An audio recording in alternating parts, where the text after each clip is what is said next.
శ్రీ గురుభ్యో నమ. హరి ఓం. దంతాంచలేన ధరణీతలమున్నమయ్య పాతాళకేళిషు ధృతాది వరాహలీలం ఉల్లాఘనోత్ఫణఫణాధర గీయమాన క్రీడావదానమివ రాజముఖం నమామ. అమరీ కవరీభార భ్రమరీ ముఖరీకృతం దూరీకరోతు దురితం గౌరీ చరణ పంకజం. ఇందీవరదళ శ్యామం ఇందిరానంద కందళం వందారు జన మందారం వందేహం యదునందనం. వాగర్ధావివ సంపృక్తౌ వాగర్ధ ప్రతిపత్తయే జగతః పితరౌ వందే పార్వతీ పరమేశ్వరౌ. ఆపదామపహర్తారం దాతారం సర్వసంపదాం లోకాభిరామం శ్రీరామం భూయో భూయో నమామ్యహం. బుద్ధిర్బలం యశోధైర్యం నిర్భయత్వమరోగత అజాడ్యం వాక్పటుత్వం చ హనుమస్మరణాల్లభేత్. శ్రీ గురుభ్యో నమః. హరి ఓం. కిష్కింధాకాండలో ఆచార్య దర్శనం. జగదాచార్యుడు హనుమంతుడు. ఆయన స్వతహాగా భక్తుడు, పరమాత్మ యొక్క స్వరూపం తెలిసినటువంటి మహాజ్ఞాని. ఈ రెండింటికి మించి ఒకవేళ ఈ రెండింటికి లోబడిపోయి ఉన్నట్లయితే ఆయన యొక్క పేరు ప్రఖ్యాతులు లోకంలో విదితమై ఉండేవి కావు. ఎందుకని అంటే స్వాత్మారాముడై తనకు తానుగా తనలో తాను రమిస్తూ ఎక్కడో ఒకచోట ఒంటరిగా మహర్షిగా బ్రహ్మర్షిగా కూర్చుని ఉంటాడు. కానీ ఆయనలో ఈ రెండు లక్షణాలే కాక లోకోద్ధరణ అనేటటువంటి ఒక మహోన్నతమైన గుణం ఉన్నది. అంటే లోకంలో ఉన్న జీవుల్ని వారి వారి యొక్క కర్మానుసారంగా ఉద్ధరించాలి అనేటటువంటి ఒక తాపత్రయం హనుమత్ స్వామిలో ఉన్నది. ఇప్పుడు ఈ హనుమంతుడు ఈ కిష్కింధాకాండలో మనకి కొద్ది రోజుల్లో దర్శనం ఇవ్వబోతున్నాడు. మరి అటువంటి మహానుభావుడు వచ్చే ముందు అంతా శుభ పరిణామాలే జరగాలి, కానీ చీకు చింత విచారం దుఃఖం ఇలాంటి వాటికి అక్కడ ప్రమేయం ఉండకూడదు. అందుకనే వాల్మీకి ఇక్కడ 1వ శ్లోకంలో 2వ శ్లోకంలో 2 శబ్దాలు ప్రయోగించాడు. మొదటి శ్లోకం ఎలా ఉన్నది? సతాం పుష్కరిణీం గత్వా పద్మోత్పల జషాకులం రామ సౌమిత్రి సహితో విలలాప ఆకులేంద్రియ. విలలాప, శ్రీరామచంద్రుడు విలపించాడు. ఏంటి, ఎందుకని, ఎక్కడికి వెళ్ళాడు ఆయన? పుష్కరిణి గత్వా. పుష్కరిణి అంటే ఏమిటి? పంపా సరస్సు. పంపా సరస్సే ఒక దివ్యమైన అద్భుతమైనటువంటి ప్రశాంతిని ఇచ్చేటటువంటి స్వచ్ఛమైన సరస్సు. అటువంటి సరస్సు యొక్క దర్శనమే ఆ దర్శించిన వాళ్ళ యొక్క మనస్సులకి ప్రసన్న భావం అలవాటు పడేటట్లు చేస్తుంది. కానీ శ్రీరాముడు ఇక్కడ విలలాప, ఆయన విలపిస్తున్నాడు, దుఃఖిస్తున్నాడు. అక్కడికి వెళ్ళి ఏం చూసి దుఃఖిస్తున్నాడు? పద్మోత్పల జషాకులాం పుష్కరిణి దృష్ట్వా గత్వా. పద్మ, ఉత్పల, జష, ఆకులం. పద్మాలున్నాయి, ఉత్పలాలున్నాయి, జషములున్నాయి. ఇవి సహజంగా అలంకార సామగ్రి. కవులు అలంకారాల్లో ఉపయోగించేటప్పుడు ఈ పదాలనే ఉపయోగిస్తారు. పద్మములు అది వికాసానికి, తేజస్సుకి, ఆలోచనకి, నూతన భావాలకి, అన్నింటికి మించి పరమాత్మ భావానికి తీసుకువెళ్ళేటటువంటి ఒకనొక అద్భుతమైన వస్తువు పుష్పం. కొన్ని కొన్ని హంసలు, గరుత్మంతుడు, ఇలాంటివన్నీ. పద్మాలు ఉన్నాయి, తర్వాత ఉత్పలములు ఉన్నాయి, నల్ల కలువలు. అవి అంతే. అవి స్వామివారి యొక్క శరీర కాంతిని పోలి ఉంటాయి. అమ్మవారి యొక్క కంట్లో ఉన్నటువంటి ఆ కంటి పాప రంగులో ఉంటాయి. పద్మము అమ్మవారి ముఖాకృతిలో ఉంటుంది. అమ్మవారి ముఖం పద్మాకృతిలో ఉండటం కాదు, పద్మమే అమ్మవారి ముఖాకృతిలో ఉంటుంది. పద్మంలో ఉన్న సౌగంధ్యం, రామణీయకత, మరి ప్రసన్నత్వం, ఇవన్నీ ఆ అమ్మవారిలో ఉంటాయన్నమాట. జషములు ఉన్నాయి. జషములు అంటే చిన్న చిన్న చేపలు, బేడిసలు, తళుకు చూపులు అంటారు. స్త్రీ యొక్క చూపుని వర్ణించేటప్పుడు ఆ బేడిసలతో వర్ణిస్తారు పోలిగ్గా. ఇక్కడ ఈ మూడు వస్తువుల్ని ఆ పంపా సరస్సులో చూసేసరికి స్వామివారికి అమ్మవారి ముఖం మళ్ళీ అసలు గుర్తు రానిదెప్పుడు, ఎప్పుడూ గుర్తొస్తుంది. ఇప్పుడు మరీ గుర్తొచ్చి ఆయనకి వ్యాకులేంద్రియ, ఆయన ఇంద్రియములన్నీ, పంచేంద్రియాలు కూడా ఒక్కసారి కొంచెం కలవరపాటుని పొందినాయి. ఇక్కడ ఏం చెప్పాడనమాట, విలలాప అన్నాడు మొదటి శ్లోకంలో. విలలాప ఆకులేంద్రియ అని చెప్పాడు. దీన్ని బట్టి మనకు ఇంకొక అర్థం స్ఫురిస్తోంది. ఏమని? ఇప్పుడు తనకి సత్స్వరూపానికి ఎడబాటు కలిగింది. ఈ ఎడబాటు కలిగిన సమయంలో ఆ సత్స్వరూపం ఏమైపోతుంది? దీనికే తను సత్స్వరూపం అనే బదులు భగవంతుడు భక్తుడు అనే రెండు మాటలతో కూడా ఆ భావాలనే చెప్పుకోవచ్చు.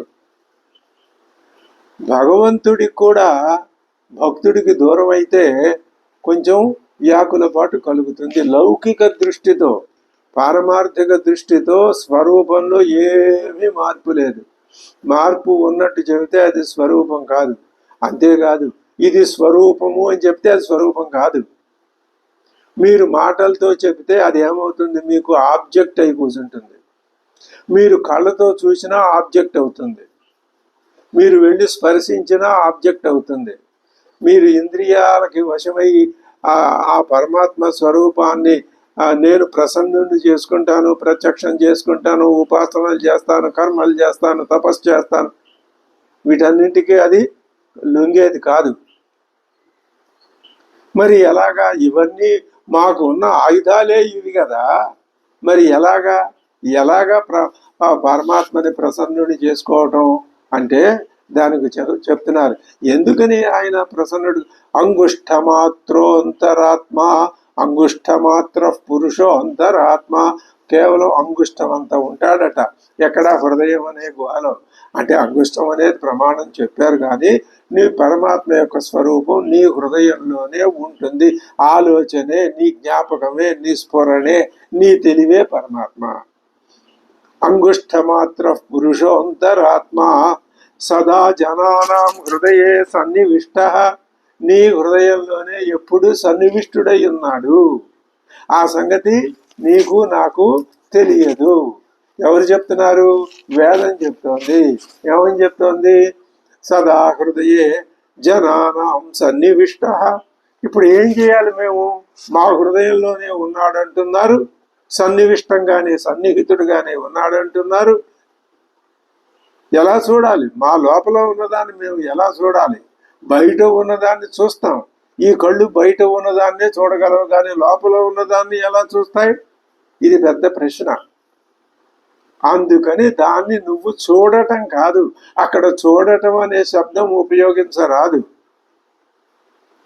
అనుభవానికి తెచ్చుకోవాలి. అనుభవానికి తెచ్చుకోవడం అంటే నువ్వు అది అయిపోవాలి. అదే అనుభవం. ఇదే వేద ఉపనిషత్ సారాంశం. ఇదే సాధన. ఇదే సాధన ఫలితము. ఇదే. అయితే ఎంతవరకు సాధించాము అనేది ఎవరు చెప్పలేరు. అందుకని ఏం చేయాలి మేము? తం స్వశరీరాత్ ప్రవృహేత్.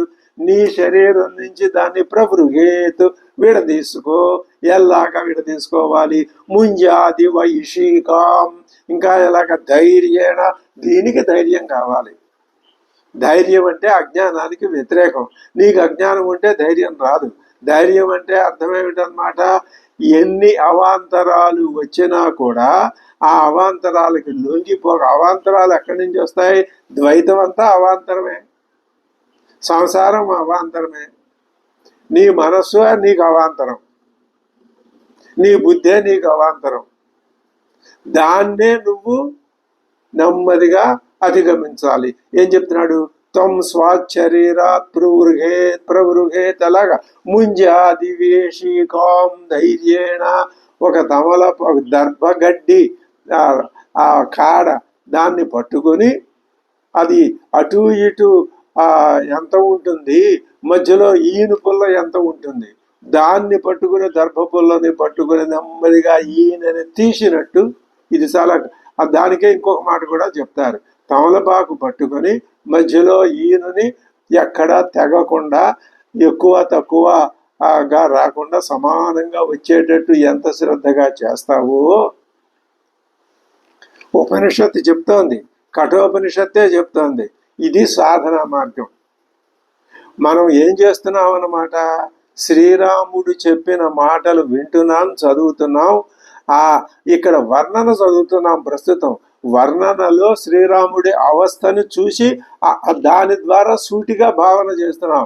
తం స్వాశరీరాత్ ప్రవృహేన్ ముంజాదివేషికాం ధైర్యేణ తం విద్యాత్. అక్కడ రాముణ్ణి తెలుసుకో, ఆ రాముడే పరమాత్మ అని కూడా ఒక స్టెప్.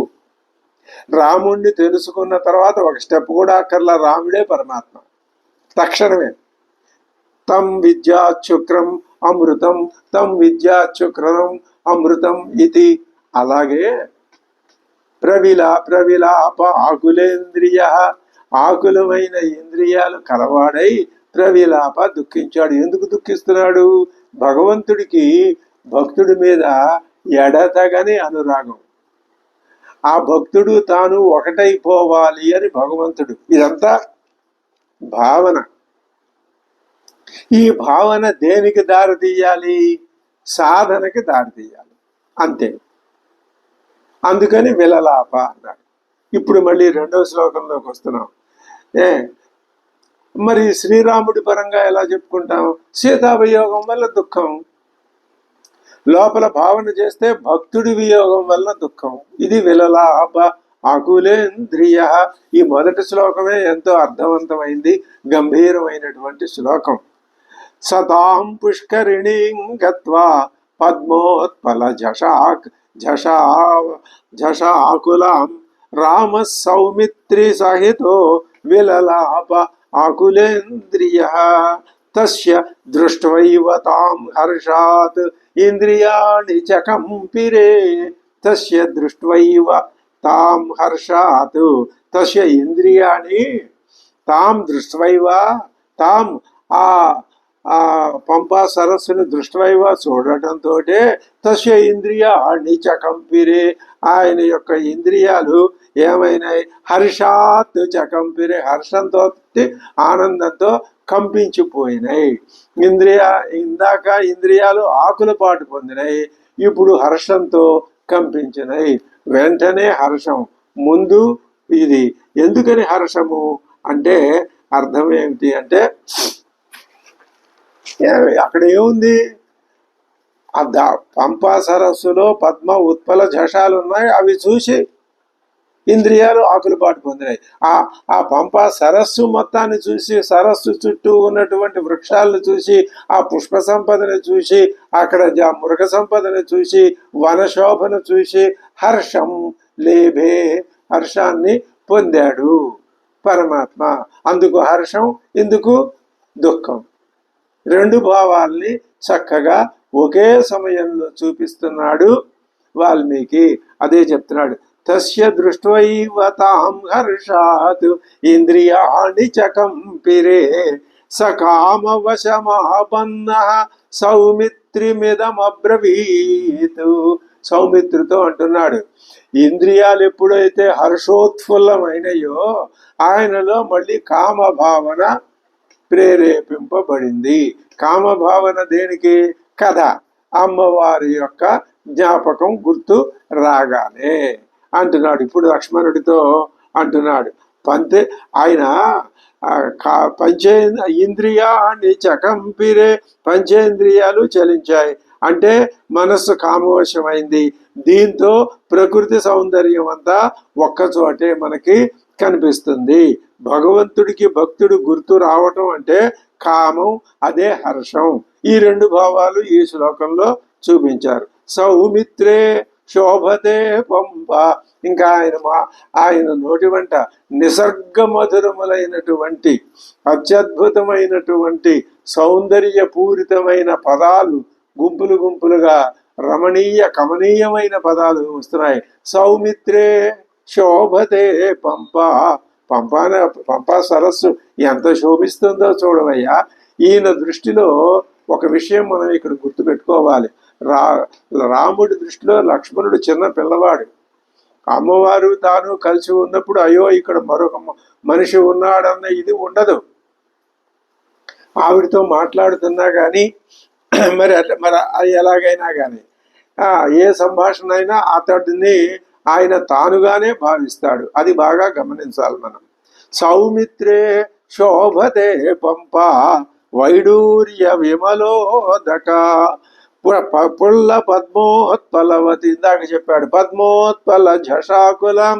ఇప్పుడు చూడు ఆయన చూపిస్తున్నాడు ఆ సరస్సులో ఉన్న పద్మాల్ని, ఉత్పలాలు వికసించి ఎంత నవనవలాడుతున్నాయో, ఆ సుగంధాన్ని వెదజల్లుతున్నాయో, ఎంత మృదువుగా, ఎంత సుకుమారంగా, ఎంత తళుకులీనుతూ ఉన్నాయో చూడు. ఎలాగా పుల్ల పద్మోత్పలవతి వైడూర్య విమలోదక. రెండు లక్షణాలు కనపడుతున్నాయి పంపలో. ఒకటి ఉదకం వైడూర్యాల్లాగా, వైడూర్యం కూడా అది స్ఫటికంలాగా ఇటువైపు మధ్యలో పెట్టి చూస్తే అటువైపు వస్తూ ఉంటే ఇటువైపు నుంచి చూస్తే ఈ స్ఫటికం ఉన్నట్టే ఉండదు, అటువైపు వస్తువు స్పష్టంగా కనిపిస్తుంది. అది స్వచ్ఛతకి గుర్తు.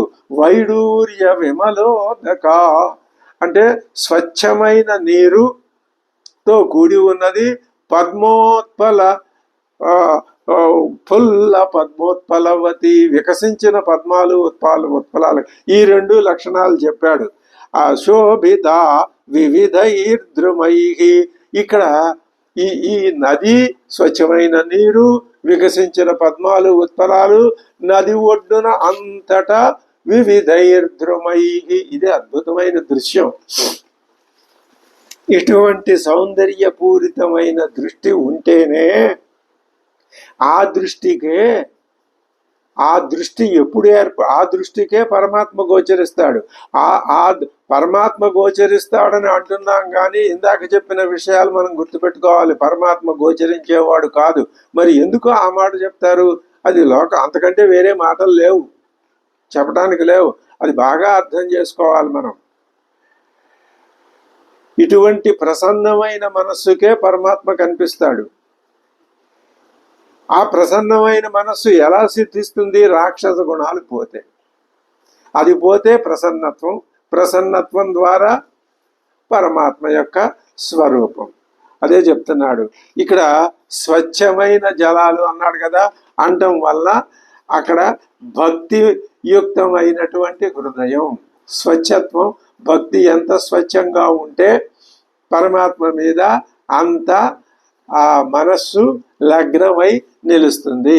అలాగే వికసించిన పద్మాలంటే ఆ భక్తిని సూచించే ముఖం యొక్క ప్రసన్నత. భక్తి స్వచ్ఛత్వం వల్ల, భక్తి వికసించిన పద్మాల వల్ల ఆ ముఖం యొక్క, ఆ భక్తి యొక్క ప్రసన్నత, ఈ రెండు లక్షణాలని మహాకవి ఈ రెండు పదాల ద్వారా సూచిస్తున్నాడు. ఇది వ్యంగ్యం. వేటి ద్వారా ఈ భావాన్ని సాధించాడు అంటే విమల ఉదకాల. ఆ విమల ఉదకాలనే మాటను ప్రయోగించటం, అలాగే ఫుల్ల పద్మోత్పలాలనే మాటను ప్రయోగించటం వల్ల వివిధైర్ద్రుమై అనే అనేకమైనటువంటి పెద్ద పెద్ద ఎత్తైన మహావృక్షాలు ఆ సరస్సు యొక్క చుట్టూతా తీరం అంతటా వ్యాపించి ఉన్నాయి.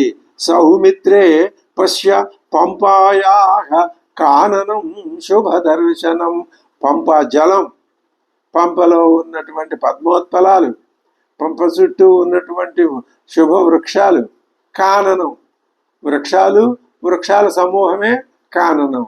అది ఎలా ఉంది? శుభ దర్శనం. పంపా నది చుట్టూ ఉన్నటువంటి అడవే శుభ దర్శనం. ఎత్ర రాజంతి శైలాభాగ ద్రుమాగ శశిఖరాయివ. అద్భుతమైన ఉపమానం. ఆ కాననంలో ద్రుమాహ రాజంతి, చెట్లు బాగా ప్రకాశిస్తున్నాయి. ఎట్లాగా అంటే శశిఖరాహ శైలాభాహ, శైలాలు, శిఖరాలతో కూడినటువంటి శైలాలు ఎలా ప్రకాశిస్తాయో ఈ చెట్లు కూడా అలాగే ప్రకాశిస్తున్నాయి. పంపా దర్శనం శుభ దర్శనం. ప్రతి ఒక్క మనిషి పంపా దర్శనం చేయగలడా? లేడు. ఆ పంప ఎక్కడ ఉందో మనకు తెలియదు. చక్కటి రమణీయమైన సరస్సు చుట్టూ చెట్లు, పుష్పిత వృక్షాలు ఇవి కనపడితే అదే పంప. ఆ పంపా దర్శనం శుభ దర్శనం.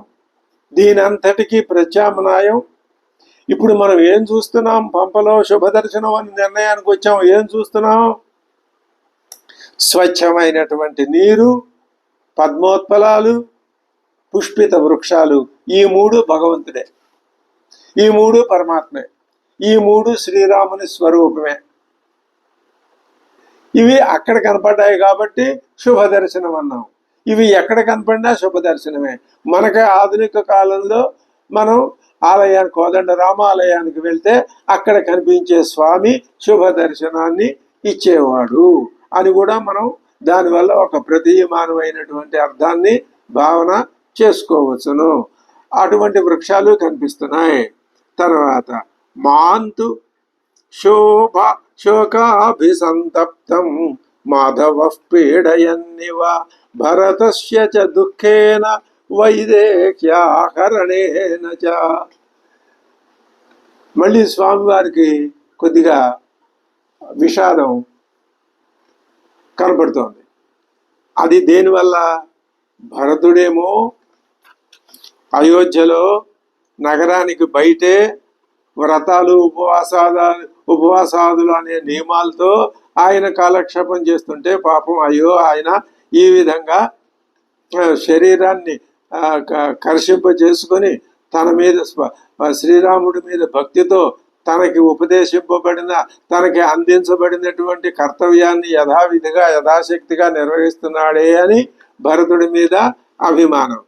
భరతస్య చ దుఃఖేన, రెండవది భరతుడు గుర్తొచ్చాడు ఆయనకి. వైదేహ్యాహరణేన చ, అమ్మవారి యొక్క అపహరణం వలన, ఈ రెండింటి వల్ల నాకు ఈ మాధవ పీడయన్నివా. మాధవ అంటే వసంత ఋతువు. ఈ వసంత ఋతువు నన్ను పీడిస్తున్నాడు. రెండు విషయాల్లో ఈ రెండు లేకపోతే వసంత ఋతువుని మనం పూర్తిగా ఆనందించవచ్చును. వసంత ఋతువులో చెట్లు చిగురించి పువ్వులు పూయును, ఇది ధర్మం. ఈ వసంత ఋతువుని స్పష్టంగా చూపించాడు 1వ శ్లోకంలో, 2వ శ్లోకంలో, 3వ శ్లోకంలో కూడా. ఎలా చూపిస్తున్నాడు? 3వ శ్లోకంలో పంపా తీరంలో ఉన్నటువంటి అరణ్యాలు చూడడానికి ఎంత అందంగా ఉన్నాయో చూడు. ఇందులో చెట్లు పెద్ద పెద్ద, ఇది వసంత ఋతువు యొక్క లక్షణం. ఉన్నతోన్నతమైన పెద్ద చెట్లు, వాటికి కొమ్మలు, చెట్లు ఆ కొమ్మల ద్వారా వ్యాపించిన చెట్లు. ఇది ఎలా ఉంది అంటే శిఖరాలతో కూడినటువంటి పర్వతం వలె. ఇది వసంత ఋతువు యొక్క శోభ. వృక్షాలే వసంత ఋతువు యొక్క శోభ. ఈ విధంగా పంపా తీరాన్ని ఆశ్రయించి కొండల్లాగా ఉన్న వృక్షాలతో భగవంతుడి దయారసాన్ని ఆశ్రయించి ఉపజీవించేటటువంటి ఆచార్యులు గుర్తుకొస్తున్నారు అని వ్యాఖ్యాతలు చెప్పారు మనకి. స్వచ్ఛమైన జలం భగవంతుని యొక్క కృపకి, దయకి ఆలవాలం. అక్కడ స్వచ్ఛమైన జలాన్ని ఆధారం చేసుకుని వృక్షాలు ఉన్నాయి. ఇక్కడ భగవంతుడిలో స్వచ్ఛమైన దయ ఉంది. ఈ దయని ఆధారం చేసుకుని గురువులు, గురుస్థానంలో ఉన్నవాళ్ళు.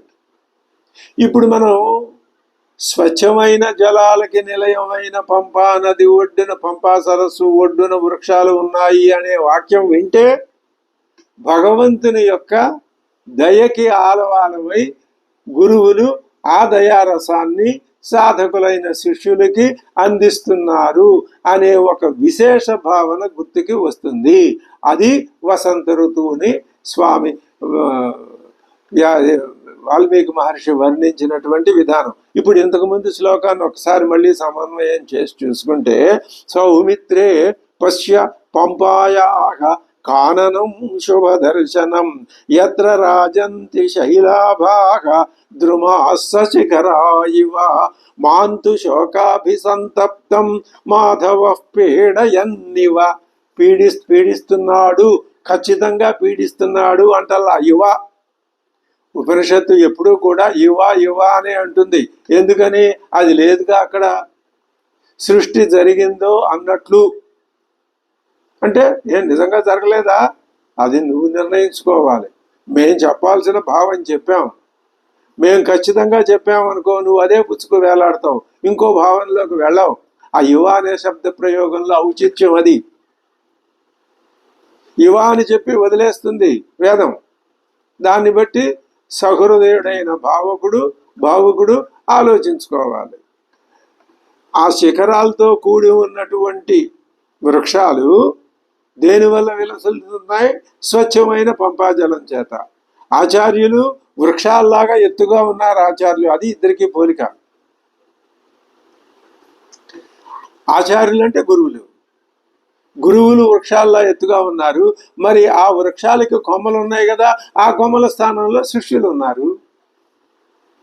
కాబట్టి స్వచ్ఛమైన జలం, మహోన్నత వృక్షాలు, విస్తరించిన కొమ్మలు. స్వచ్ఛమైన జలం భగవంతుని యొక్క కరుణ, దాన్ని ఆధారం చేసుకుని గురుస్థానంలో ఉన్న గురువులు, ఆ గురువుల చుట్టూ వృక్షానికి వ్యాపించినటువంటి కొమ్మల్లాగా శిష్యులు. ఇటువంటి అద్భుతమైన భావన ఈ శ్లోకంలో తీసుకొచ్చి ఇదంతా దేనివల్ల సూచిస్తున్నాడు? మాధవ పీడయన్ ఇవ. ఈ మాధవుడు నిజానికి నన్ను ఆనందపరచాలి. నేను ఈ మాధవ ఋతువు యొక్క సౌందర్యాన్ని చూసి ఆనందిస్తాను. కానీ ఈ రెండు, భరతుడి బాధ ఒకటి, అమ్మవారి వియోగం ఒకటి, ఈ రెండు నన్ను కొంచెం ఇబ్బంది పెడుతున్నాయ్యా అంటున్నాడు. మా అంతు శోకాభిసంతప్తం మాధవ పీడయన్నివ భరతస్య చ దుఃఖేన వైదేహ్యాహరణేన చ శోకార్తస్యాపి మే పంపా శోభతే చిత్రకానన. ఇప్పుడు హర్షాత్ అని ప్రయోగించి మళ్ళీ వీలలాప విచారంలోకి వచ్చాడు. ఇప్పుడు విచారంలో నుంచి మళ్ళీ ఆనందంలోకి వస్తున్నాడు. శోకార్తస్య అపి, నా మనసు నిండా శోకమే ఉన్నది. ఈ శోకానికి, ఇదే శోకానికి శారీరక సంబంధమైనటువంటి స్వల్ప భావనలు అంటవు. ఇది అమలినం. ఇదే అమలిన శృంగారాన్ని రామతత్వం నుంచే మరి వారు అంగీకరించరో కానీ అభ్యుదయ కవులు, ఆధునిక కవులు ఈ అమలిన శృంగారాన్ని వాళ్ళు గ్రహించారు.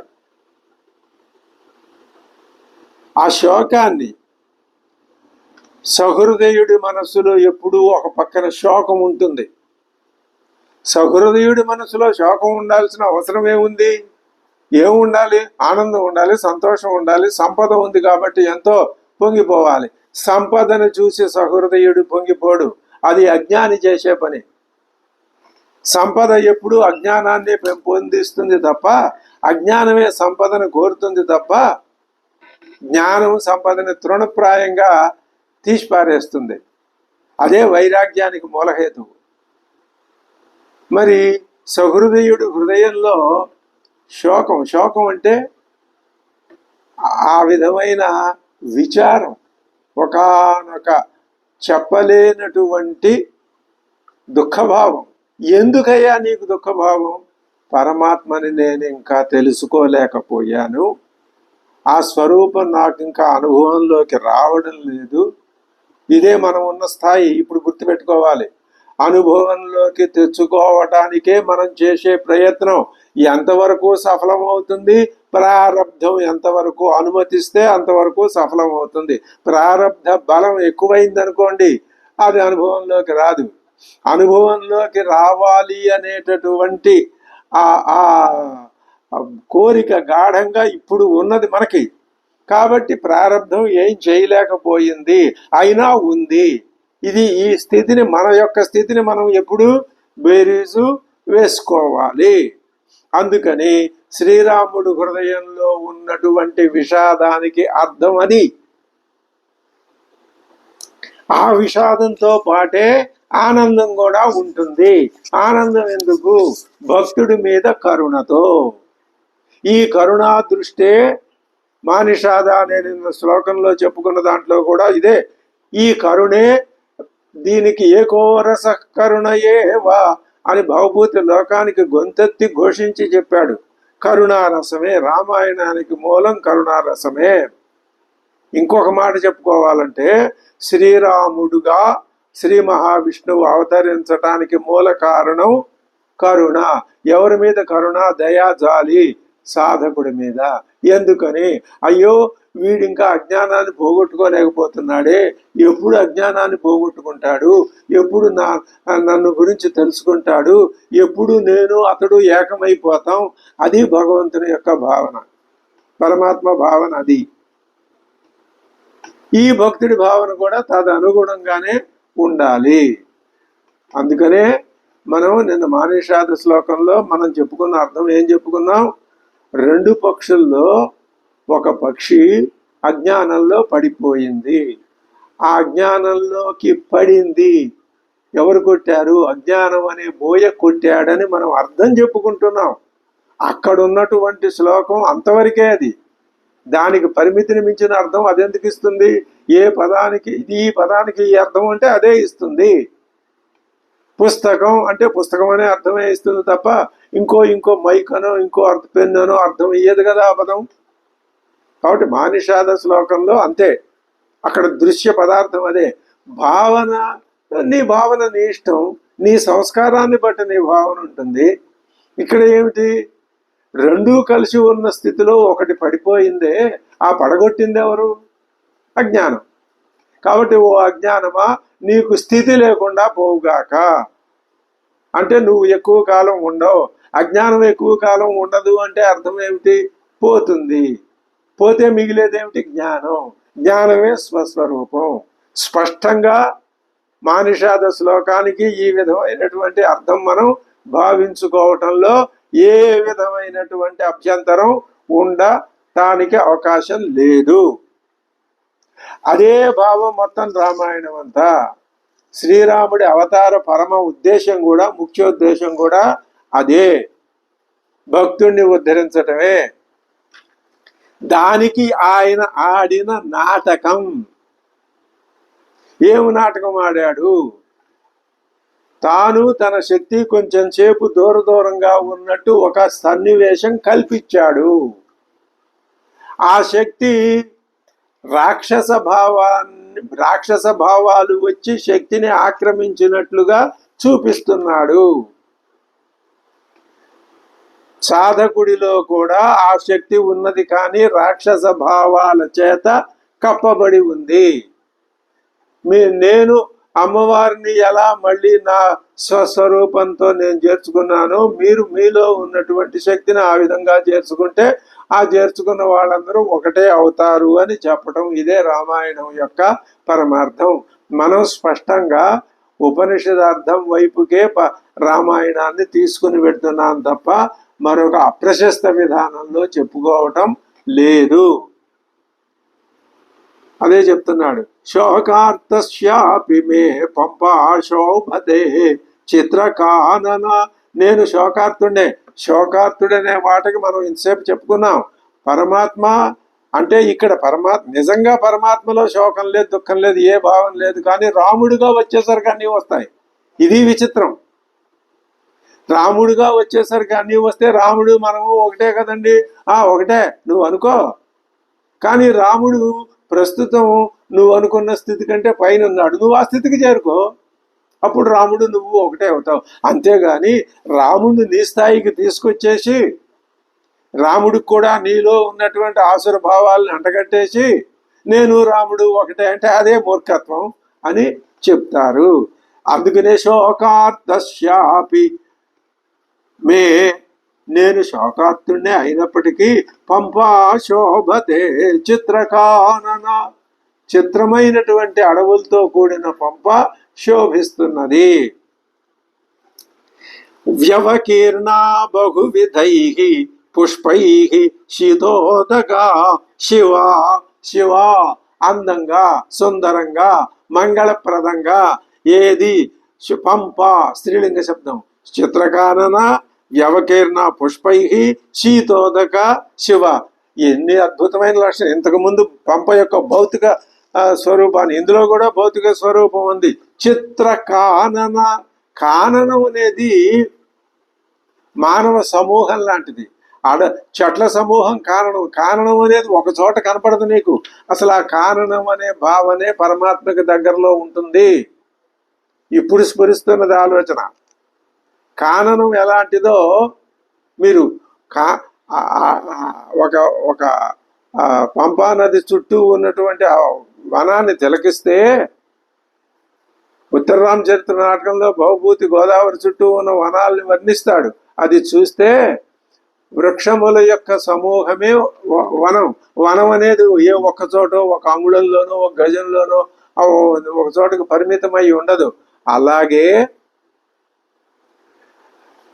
ఒక వృక్షంలాగా చూస్తే పరమాత్మ రాముడు. ఈ వృక్షాల సమూహం అంతటిని, రాముని యొక్క గుణాల సమూహాన్ని, అటువంటి వ్యక్తుల ఆ జ్ఞానాన్ని అంతటిని ఒకటిగా చూస్తే అదే పరమాత్మ. ఆ విధంగా దృష్టిలో మార్పు కోసం ఇవన్నీ మనకి అందించబడినటువంటి రమణీయ వస్తుజాలం. శోకార్తస్యాపి 4 ఉదాహరణలు చెప్తున్నాడు, 4 విశేషణాలు. పంపా శోభత ఎలా ఉంది? చిత్రకానన, అద్భుతమైనటువంటి చిత్ర విచిత్రమైన వృక్షాలు పుష్పాలతో కూడినటువంటి అడవి. ఆ అడవి అనేది ఒక అమూర్త పదార్థం. వ్యవకీర్ణ బహువిధై పుష్పై, పైగా పంప శీతోదక, చల్లటి నీరు కలది. శివ, మంగళప్రదమైంది. అంటే మనస్సు దుఃఖపీడితమైతే ఏది భరించలేరు. అదే శోకార్తస్య, నేను శోకంతో ఆర్తుడై ఉన్నప్పటికీ దేనిని శోకంతో ఉన్నవాడు దేన్ని మెచ్చుకుంటాడు? దేన్ని మెచ్చుకోలేడు. కానీ ఇక్కడ పరమాత్మ శ్రీరాముడు ఏం చేస్తున్నాడు? పంపా నదిని, పంపా సరస్సుని మెచ్చుకుంటున్నాడు. అపి అనే శబ్దం శోకార్తస్య అపి, నేను శోకార్తుడుగా ఉన్నప్పటికీ ఈ చిత్రకాననాల్ని, అలాగే బహువిధ పుష్ప సమాకీర్ణమైనటువంటి చిత్రకారణాన్ని, శీతోదకాలు కలిగిన పంపని, శివస్వరూపమైనటువంటి పంపని నేను ఆనందిస్తున్నాను అంటున్నాడు. అంటే ఒక పక్కనేమో సీతావియోగజన్యమైనటువంటి దుఃఖం, మరొక పక్క పంపా దర్శన సముద్భూతమైనటువంటి హర్షం. పంపా దర్శన సముద్భూత హర్షానికి మూల కారణం రాబోయే హనుమంతుడు, సుగ్రీవుడు, వారి యొక్క ప్రభావం ముందే ఇక్కడ ప్రసరించి వ్యాపిస్తున్నదని కూడా మనం ఆ ధ్వనిని గ్రహించవచ్చు. ఇది శుభ సూచకం. కాబట్టి నాకు ఈ పంప హృదయంగమంగా ఉంది. అద్భుతమైన శ్లోకం. ఏం భావం! రెండింటినీ సమ్మేళనం చేసి చెప్తున్నాడు వాల్మీకి మహర్షి. శోకార్తస్యాపి మే పంప శోభతే చిత్రకానన, వ్యవకీర్ణ బహువిధై పుష్పై శీతోదకా శివ,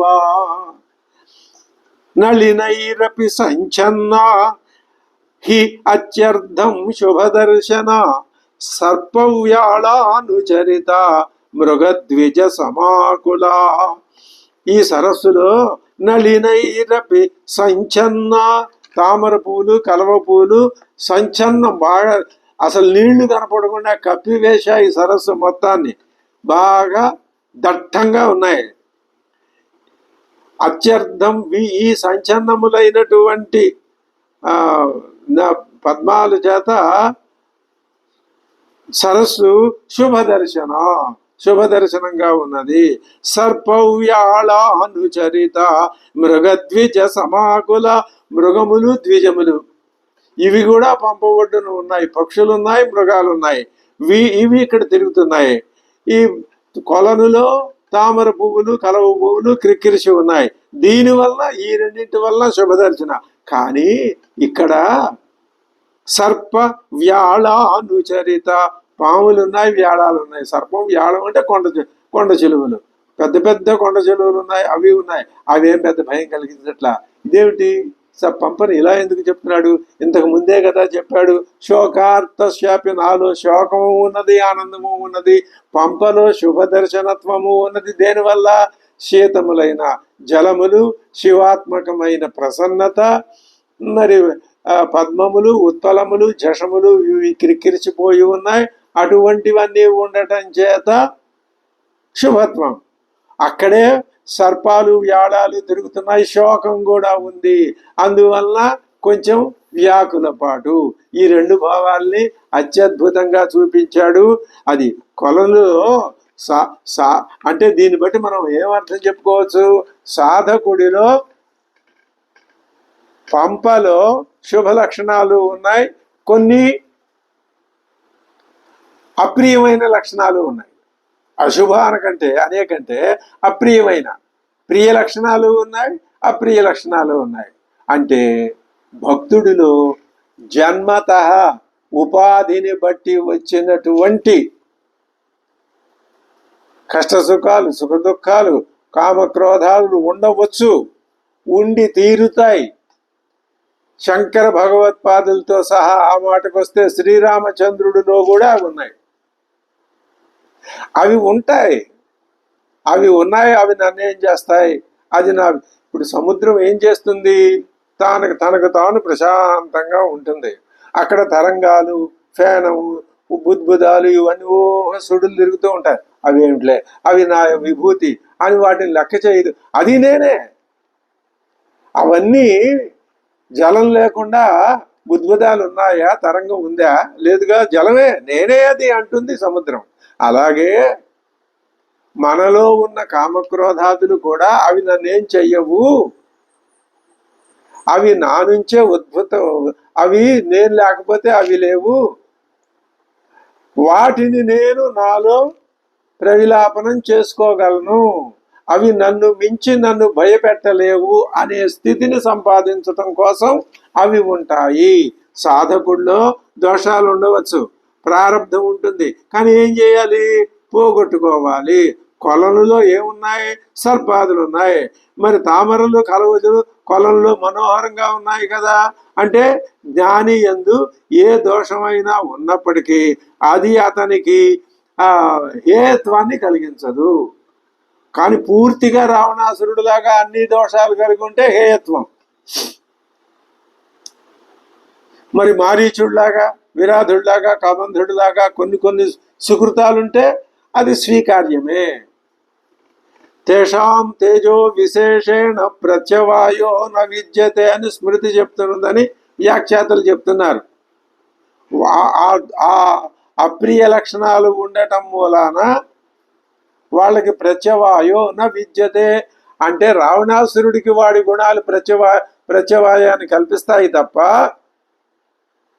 సత్స్వరూపావగాహన ఉన్న సాధకుడికి అతడిలో ఉన్నటువంటి దుర్గుణాలు ప్రత్యవాయాన్ని కల్పించవు అని ఈ పంపా నది వర్ణన ద్వారా వాల్మీకి ఎంత భంగ్యంతరంగా, ఎంత ధ్వన్యాత్మకంగా, ఎంత మనోహరంగా నిరూపించాడో వ్యాఖ్యాతులు మనకి వ్యాఖ్యానించి చెప్పారు.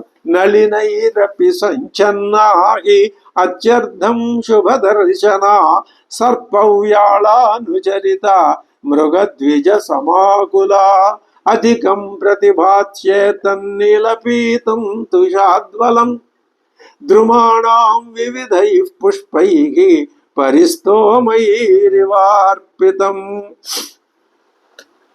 ఈ పంపా నది యొక్క అద్భుతమైన దృశ్యాన్ని ఇటువంటి ఈ ఈ ఈ శాద్వలాలు అదే అధికం ప్రతిభాతి ఏతన్నీలపీతం తుషాద్వలం. ఈ పచ్చిక బయలు శాద్వలం అంటే పచ్చిక బయలు. ఇది ఎలా ఉండే నీలపీతం, నీల వర్ణంలోనూ ఉన్నది, నలుపు వర్ణంలో, పీత వర్ణం పసుపు వర్ణంలోను, ఈ రెండింటి యొక్క మిశ్రమ వర్ణం కలదై ఈ ఈ పచ్చిక బయలు దాని సహజంగా నలుపు వర్ణము ఉంది, పచ్చవర్ణము ఉంది. దానికి తోడు ఇప్పుడు అక్కడ ఉన్నటువంటి వృక్షాల నుంచి రాలి పడినటువంటి పువ్వులు ఆ శాద్వలం నిండా మెత్తగా రాలి వ్యాపించి ఉండటం చేత ఇది ఎలా ఉంది అంటే ద్రుమాణం వివిధై పుష్పై పరిస్తోమైరివార్పితం. ఒక చిత్ర కంబళి పరిచినట్లు ఉన్నది అంటూ పరిస్తోమైరివార్పితం, ఒక కంబళి పరిచినట్లుగా ఉన్నది అని ఉత్ప్రేక్ష ఊహిస్తున్నాడు వాల్మీకి మహర్షి. ఇది ఆ భావనలో అత్యున్నతమైనటువంటి ఉన్నతోన్నతమైన స్థితి. ఇది పచ్చిక బయల్ని గురువు చెప్పినట్లు అనేక భావాలతో ప్రకాశిస్తోంది. గురువు ఏం చేస్తాడు శిష్యుడికి? ఇక్కడ ఒక ధ్వని కూడా వస్తున్నది అని పెద్దలు చెప్పారు. ఏమిటి ఆ ధ్వని? పచ్చిక బయలు గురు స్వరూపం.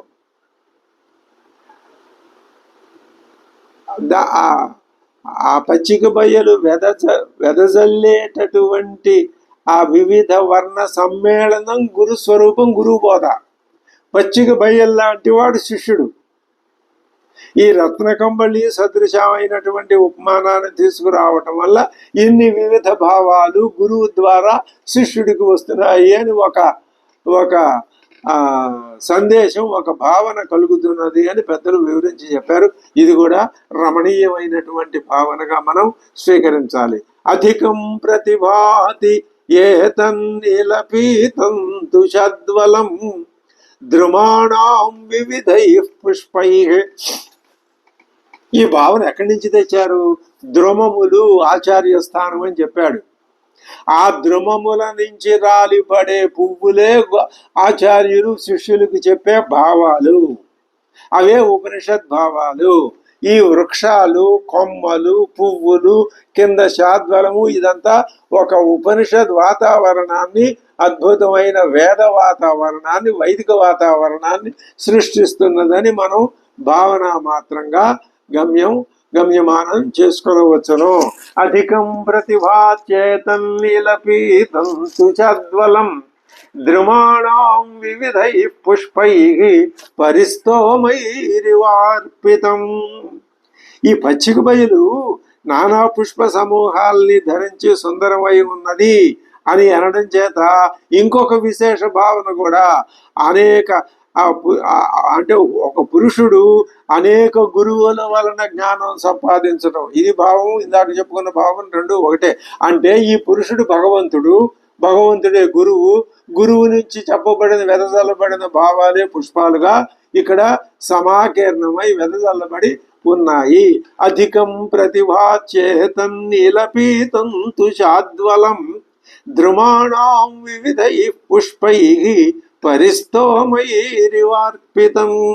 ఇట్లా ప్రతి శ్లోకము కూడా అక్కడ ఆ ప్రయోగించబడిన పదముల చేత సూటిగా వాచ్యంగా చెప్పబడుతున్న మనోహరమైన సరస్సుపరమైన అదే జలపరమైన వృక్షపరమైన పుష్పపరమైన అర్థమే కాక ప్రతీయమానంగా భగవంతుని యొక్క దయ, ఆయన యొక్క దయని సంపాదించినటువంటి గురువు, ఆ గురువు చుట్టూ శిష్యులు, ఆ శిష్యులకి ఆ గురువు ఉపదేశించే విధానం, ఇక్కడ గురువు శిష్యుడు మధ్యలో ఉపదేశం. ఈ మూడు భగవంతుడే, ఈ మూడు పరమాత్మే మూడు రూపాల్లో గోచరిస్తున్నాడు. గురువుగా, శిష్యుడుగా, బోధ కూడా ఆయనే, పరమాత్మే.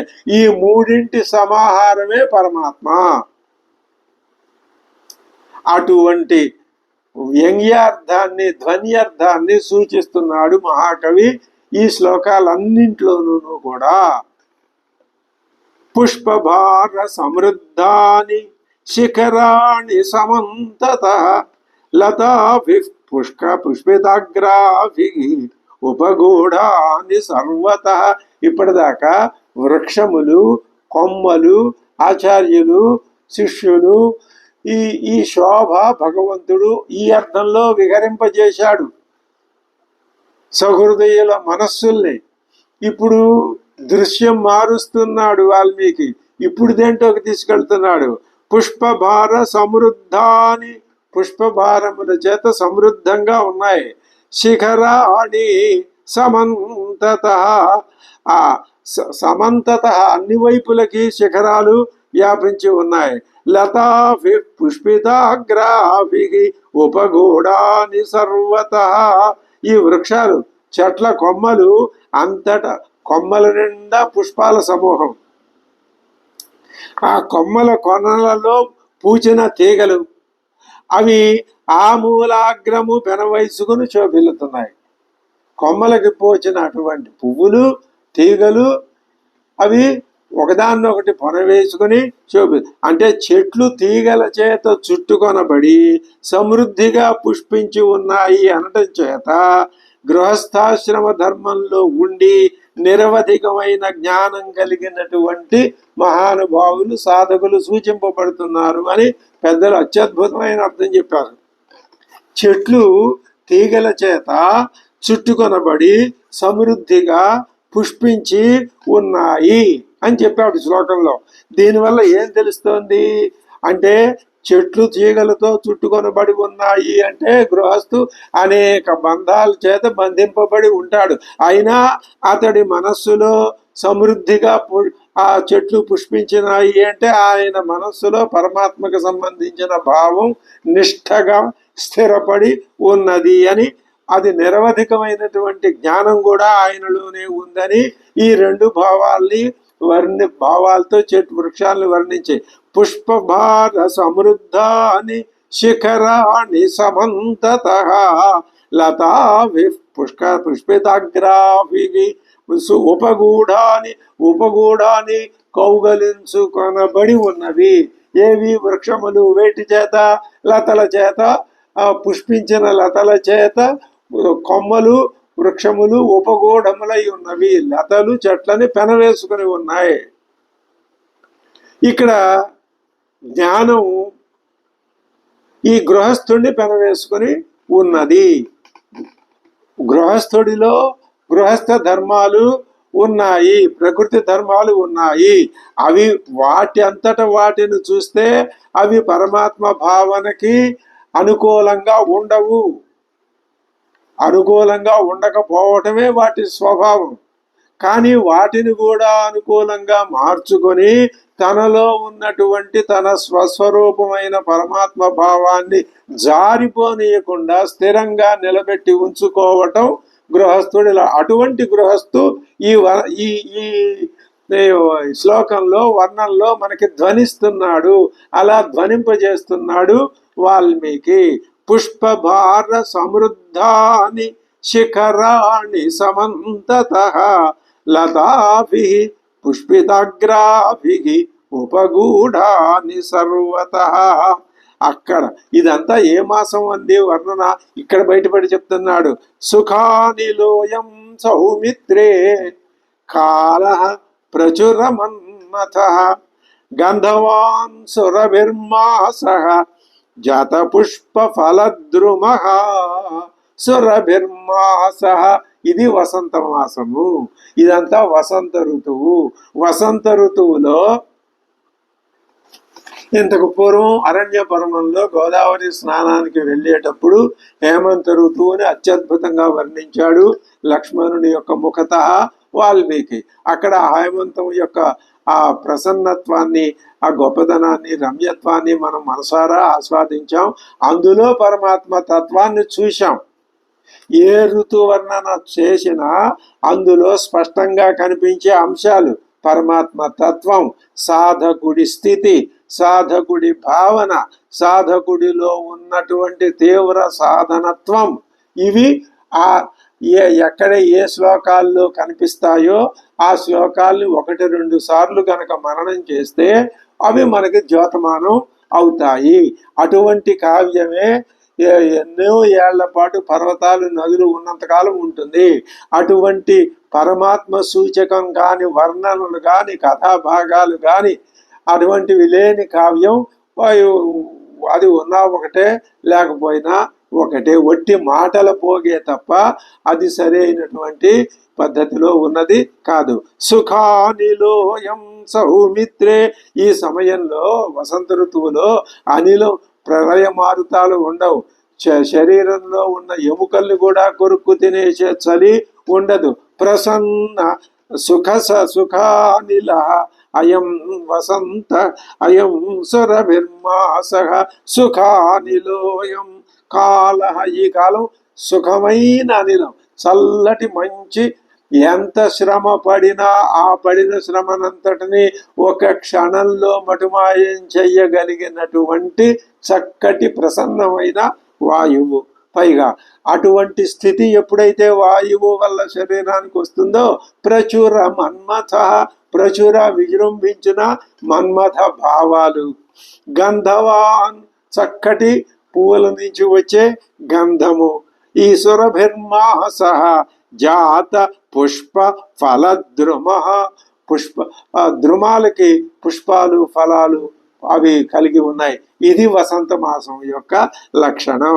వసంత మాసం ఈ విధంగా చల్లటి సుగంధాన్ని కలిగి ఉన్న పుష్పాలతో ఫలాలతో కూడి ఉన్నది అనడం చేత ఇక్కడ ఒక అపూర్వమైనటువంటి భావాన్ని చూసి చదివి చెప్తున్నారు పెద్దలు.